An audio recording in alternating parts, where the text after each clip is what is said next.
Hi, harka fuunee akkam jirtu hordoftoota Oromoo Koo chaanaalii. Kun Oromoo Koo chaanaaliidha. Ani immoo Burtukaan Danuuti. Har'a immoo viidiyoo biraadhaan gara keessanitti deebi'ee dhufeera. Baay'een isin jalaa ture. Egaa haalotuma garaagaraatu na qaqqabeetu dhiifama guddaan isin gaafadha. Har'a egaa viidiyoo biraa qabadhee gara keessanitti dhufeera. Viidiyoon koo guyyaarraa allichaa firfirii yookaan immoo biddeen ciccitaa allichaadhaan jechuudha. Barbarree kan hin qabne akkamittiin hojjennee mana keenya keessatti haala salphaadhaan gargaaramna isa qabadheen gara keessanitti dhufe viidiyoo kana akkasin jaallattan abdii guddaan qaba. Like, share, subscribe gochuu hin dagatina. Garuma hojii isaatiitti darbina. Anuma faana tura. As biratti wantooti na barbaachisan maal faadha yoo jenne shunkurtaan na barbaachisa, timaatimii na barbaachisa. As biraa timaatimii mataa lama godhadhee shunkurtii guddaa isaa tokkoon godhadhee akkuma baay'ina maatii keessanii itti gargaaramtaniin itti dabaluus xiqqeessuus hin dandeessu. As biraa soogiddan qabaa, asii zayitiidha, asii irdiidha. Kun immoo baala xibsiiti. Warroota kanaananii allichaa hojjedha jechuudha. Amma egaa mummuradhee gara hojii isaatiitti darba. Egaa viidiyoo kana xumuraattan faana ta'a.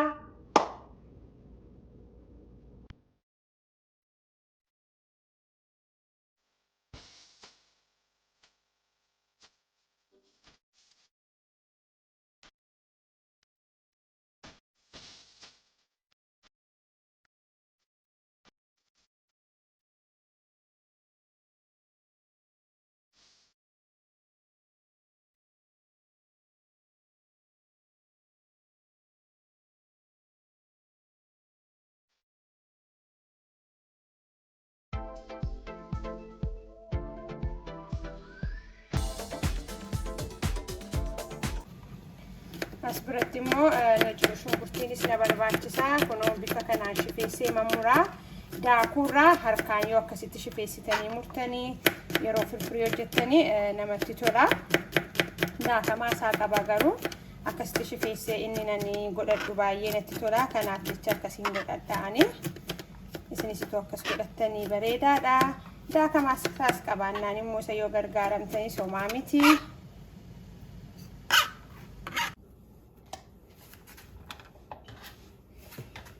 Egaa as biratti abidda koo qabsiifadheera jechuudha. Eegan abidda qabsiifadhee booda distii keessan irra kaawwattanii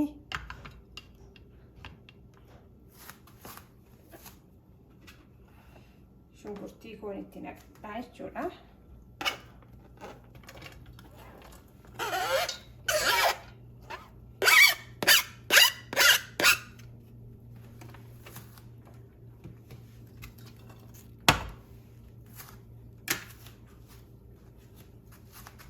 Shunkurtiin takka yeroo bishaatu deebiin gara keessanitti dhufa. Xiqqoo isheen bischeessa.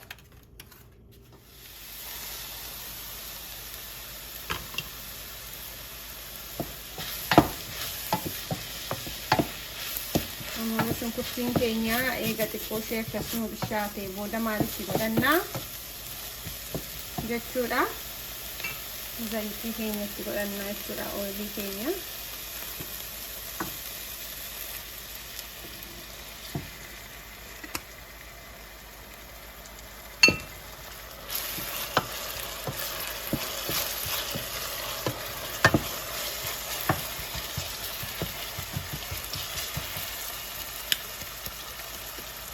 Erga kun xiqqoo bishaatee deebiin isinitti deebi'a.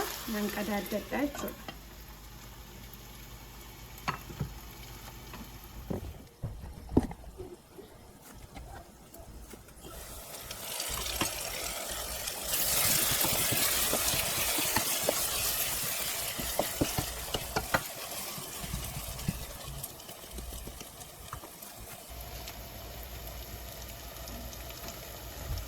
erga kuni xiqqoo akkanatti naa bishaatee booda maalan godhadhaa asirratti timaatimii koo silaa jechuudha.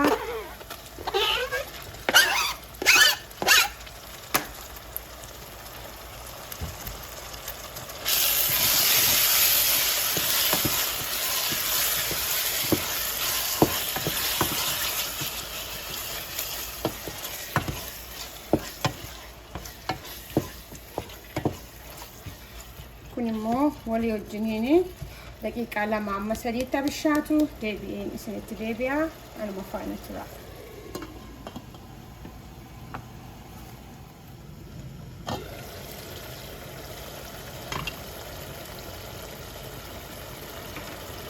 asbiraa akkasinitti mul'atu amma sitti maalan godhadhaa qullubbii koo tan godhadhaa.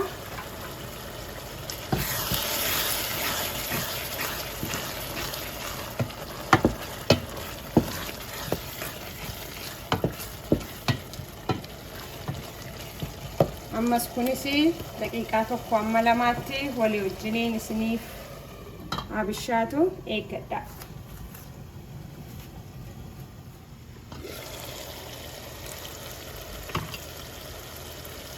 ammas bukkeetti immoo maalinitti godhadhechaadha irdii ittiin baay'isinaa baay'ee anamma fallaanaa shaayee ishee xiqqoo kana walakkaaseedha bifumaaf malee irdiin yeroo baay'ee kuchi namatti hin tolu.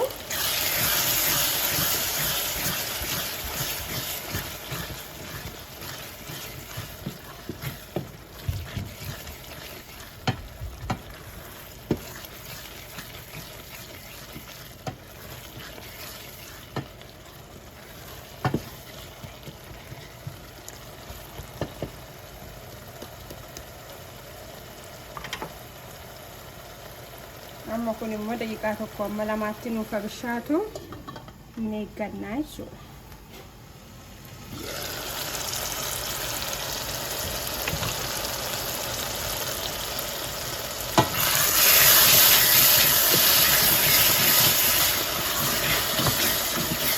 egaa yeroo hundumaayyuu isinitti himaa kanii nyaata keenya yookaan immoo ittoo keenya mi'aawu kana sa'aatii xiqqoo itti fudhannee bisheessuu keenya waanta ta'eef ise jalqabaa kana shunkurtii keenya timaatimii zayitii amma gaanne kuni irdiidha. irdii keenya akka gaariitti yoo bisheessine firfiriin keenya baay'ee mi'aayee firfirii mi'ooftuu nu ta'a jechuudha. kanaafi amma egaa qadaadeen isinitti deebi'ee ammas amma faana tura.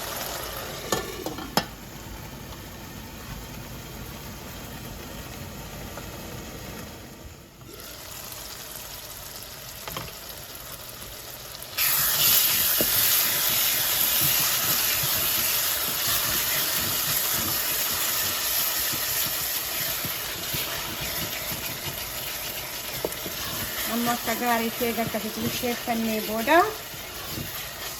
maal goone jechuudha. soogidda keessanis amma asitti amma fedha keessanii soogidda keessan itti godhachuu.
egaa kun akka gaariitti akkasitti isinii bishaatee booda amma barbaanne jechuudha. bishaan keenya amma baay'ina maatii keenyaatti anamma ijoollee koof ana abbaa manaa koo nama 4 jechuudha. kuni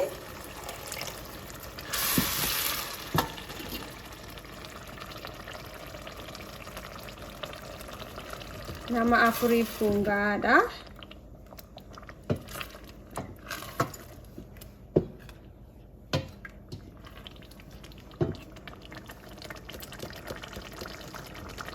Ashaboo keessanitti godhatanii eega bishaan keessanis akkasitti godhatanii booda biddeenitti mummuruu tafaa. Egaa ani amma kuni akkuma isinitti mee maatii afurii fi ga'aa'umadha. Waan maatii afuriif ga'uun hojjedha. Baay'ee namatti tola, ijoolleen illee jaallatanii isiniif nyaatu yeroo isin akkasitti hojjettanii. Kanaafuu allichaa firfiriin yeroo tokko tokko baay'ee namatti tola.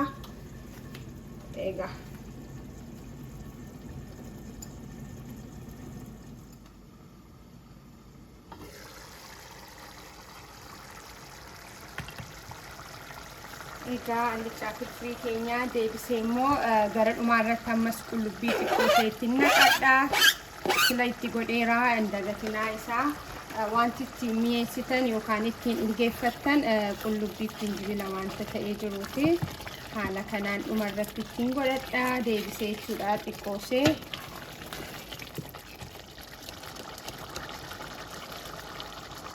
Ashaboo foonii ilaala.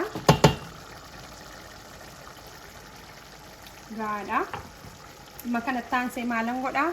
Baala xibsii as keessan buusadha jechaadha.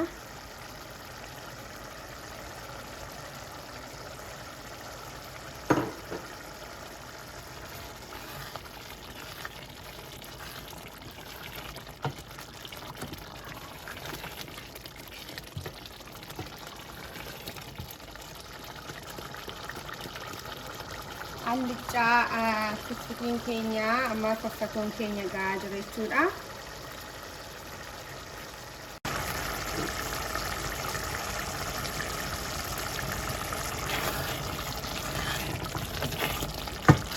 Egaa haala kana fakkaatuun qaqqabsiifadheera jechuudha. Amma biddeen keenya isaan qopheeffadhe jechuudha. Isa itti waliin makadha jechuudha. Garuma waliin makuutiin darba.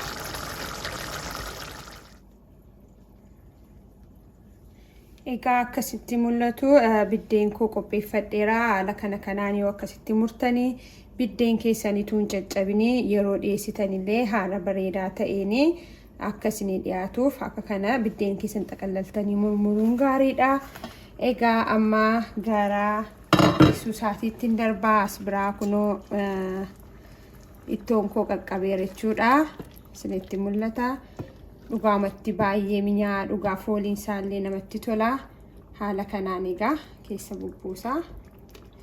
Akka biddeen keessan isin jalaa hin laaqamneef eeggannooma godhadha yeroo gaggala gashitan jechuudha.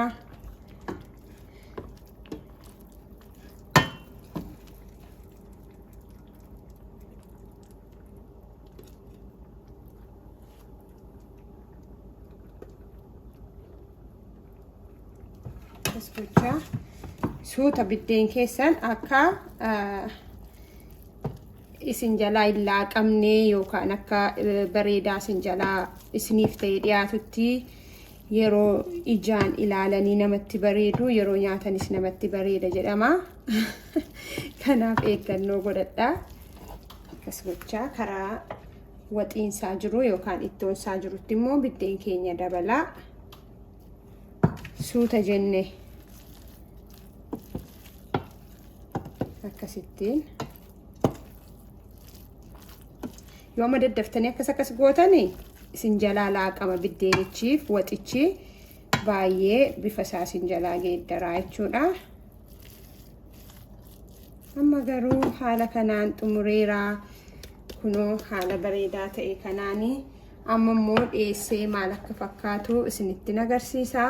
Anuma faana tura.